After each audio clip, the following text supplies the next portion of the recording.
And welcome back, everyone. A special What If birthday video for Hyperboy. Hyperboy, your birthday was yesterday. A time just didn't work out, so I pushed it to today. I also was feeling like crap for the longest time today, but I'm feeling a lot better now. Hot shower, ibuprofen, taking like an hour and a half nap really helped out, and eating something.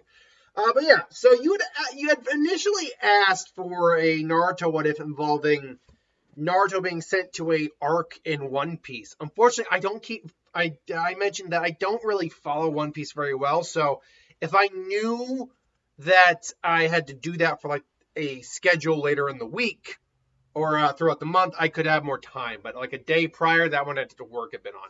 Skyrim, though I had not really played Skyrim.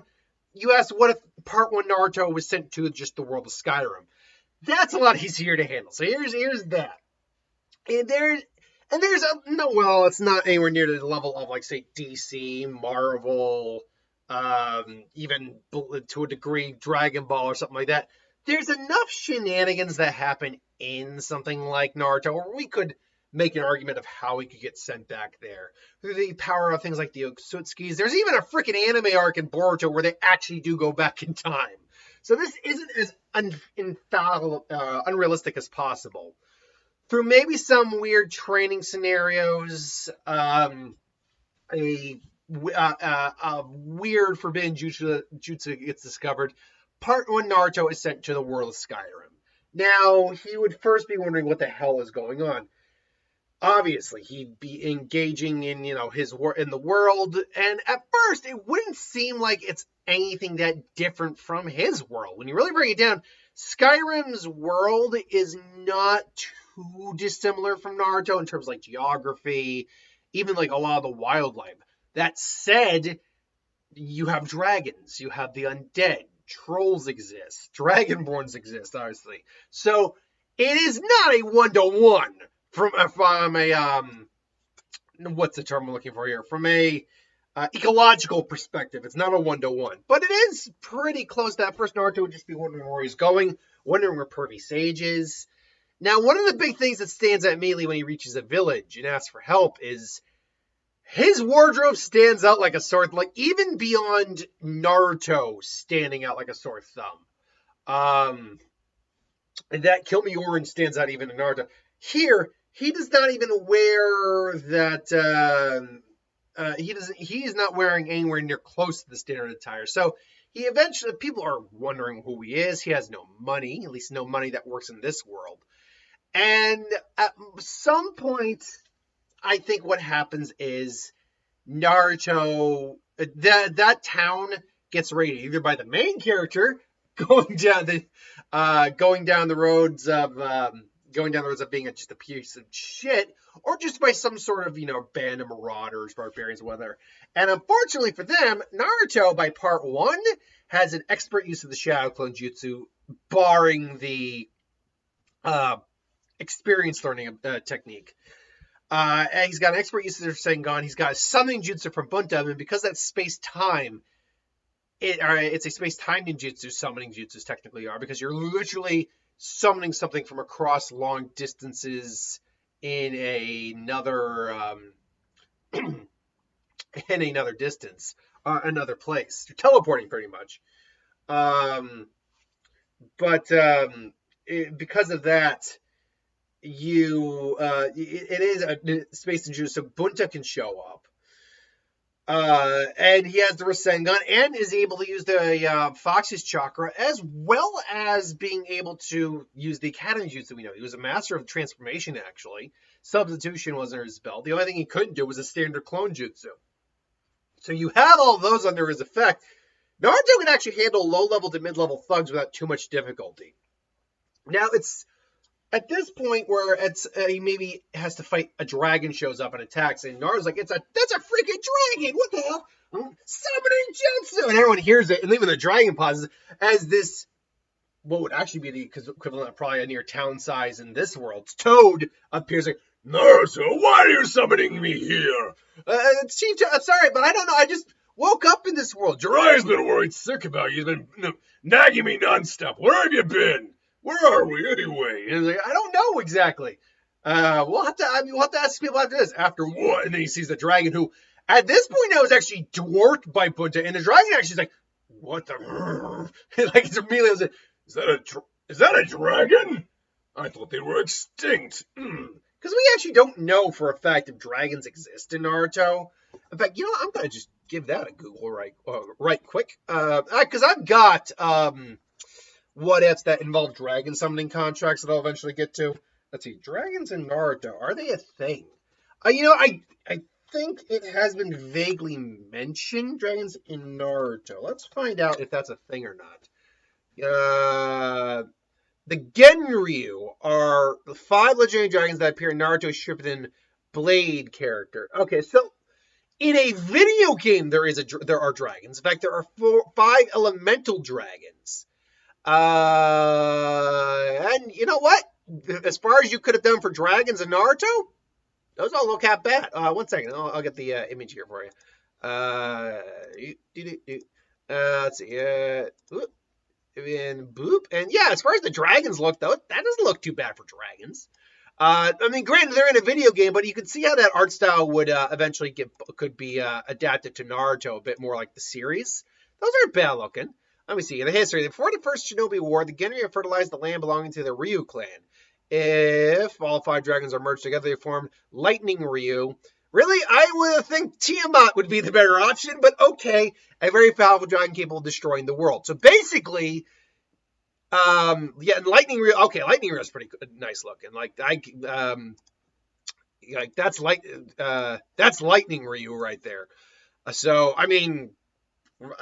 cool. Okay, dragons at least in the game world of Naruto existed, but unfortunately they don't seem to exist in the actual lore world of Naruto. We also have dragons in Naruto Fanon. Well, that's the Naruto Fanon. That's not the canon. That's different. There's no dragon. As far as I can tell, outside of games, there is no dragons in Naruto legit.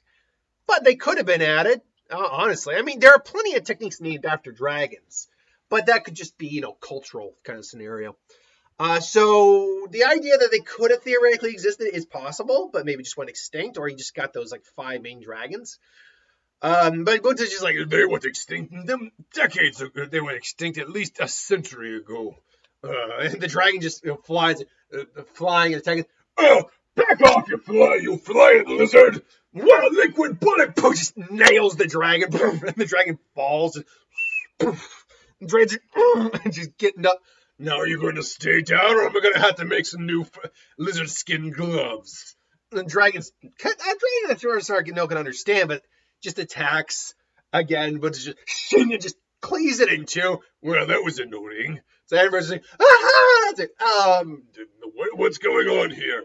I guess the dragons are a problem here. Based on how he was acting, I'm not surprised. Well, now, all right, shut up, all of you! Now then, you're welcome for the help. But where exactly are we? This isn't me and the boys' home dimension. They explain the world, at least what they know of the land and the world. I'm not familiar with this place. For now, keep your head low and say, how can we pay you? Do you have it? And Naruto's like, I don't really have much money at the moment. I'm not asking for a lot. Please, here, take it. And he gets some money. They all chip in a little bit. They don't go broke or anything. Because Naruto actually would be very concerned. It's I don't want to take all your money, and they give him a coin or some amount each, so he can at least get some food. And they offer him room and shelter, all that. So they give some food for now. And he's got a place to stay for the time being. I think you get some new clothes, get a wardrobe. Bunta's probably talking with Jiraiya what happened. And they eventually reach a consensus of how to get him back to their world. It's just going to take some time. So in the meantime, Naruto is making a living, basically kind of being like a mercenary, but more like a fixer, a handyman, a repo man. That's the word I was looking for. I was thinking of okay, there's a term. And I thought Desert Punk all of a sudden, that was a fun show. And sure enough, he's a repo man. He's basically doing odd jobs, whatever they may be. And this probably leaves him in conflict with the stronger enemies of the series. Eventually, And I don't know the full story of Skyrim very well. I know you're fighting dragons that have appeared again. Stronger dragons show up, other enemies too. Eventually, he has to like duke it out with some of the strongest dragons. Like I think Ardlin is the name of one of them. And he goes full as far as Fox mode as he can. Goes in the one-tailed state. Maybe he pushes it to the two-tailed state. Gets a giant Rasengan. They clash. Ardlin is at least injured pretty heavily, but I don't think it'd be defeated. However, that's where you can bring the main character into the fray, where him and Naruto ultimately team up, and together they bring down the ultimate threat of Skyrim before Naruto is eventually finds a way to make it back to his own time, or own world, I should say. And hypothetically, you could make the argument this amps Naruto in the actual series, which we're only at 10, 11 minutes. Let's continue that a little bit. Naruto probably has been learning the trade of the Skyrim universe. Because he's not Dragonborn, he can't use like the shots or anything. But some basic spells or whatever is not out of the realm of possibility. Maybe a recovery spell, maybe something that amps his physical ability even further. Learning a bit of combat in this world has probably toughened him up a little bit. Accessing the two-tailed state on his own, not losing control, was probably a big thing. So when training with Jiraiya, it was something he could do a bit more naturally here. And therefore, the three-tailed state he's not as lost in the three-tailed state as he was previously because he's had practice. But beyond that, I mean, an enhanced sense, I guess the best way we could put it is he's got a bit more experience on the actual battlefield and a lot more straight-out combat experience now. So could that play a factor in any scenario Naruto's in? The Kakashi one is just, they'd probably win the same way either way. The Kakashi one doesn't matter. The Gaara retrieval arc doesn't really matter either. Itachi was using Genjutsu, and then Naruto blasted him with Rasengan. Deidara was a long-range scenario. It doesn't work here. Kakuzu, he just used the Rasengan again. Honestly, you wouldn't see that playing any big factor probably until the Pain arc, where he did have to go toe to toe with Pain, and really he was holding his own. But here he's not only holding his own, he's actually able to push and be a bit more ruthless of Pain on the Devapath and actually wound I use this as in quotations because it's a dead body, but still injured the Devapath. Maybe even take down one of his arms, which Devapath is actually this impressive. You've learned much, Naruto, but it's still not enough. Granted, I think Naruto may be able to avoid getting hit by the rods a bit more effectively for a bit, even though he got put on the ground, because Pain is down an arm, he can only use one arm. Technically, he could still summon a chakra rod from a limp arm, he could just like that, but he can just do it with his other hand, so either way. And yeah, ultimately, it just comes down to, I think, the end of the end. And I think Naruto was able to actually outfight Sasuke a bit better at the end, that last fight there. So, and so he's able to put him into the dirt a few more times and actually put him a bit more on alert. But ultimately, it still wouldn't matter. They'd lose their arms, they'd reconcile, all that. So, just a quick what if you asked for. What if he was sent to the world of Skyrim? He'd probably make a good name for himself. He'd probably be known. The Orange Flash of I can't remember the name of Skyrim, but is Skyrim the name of the place, or is that just no? Anyway, but he would not be able to like ultimately stop like the biggest bosses, but he still would be. He'd probably meet with the main character and ultimately like help save the day, as it were. So that's what I think of what Naruto was in Skyrim. Hope you liked it. Happy birthday. We'll see you guys for the next one. Like, comment, share, subscribe. Later.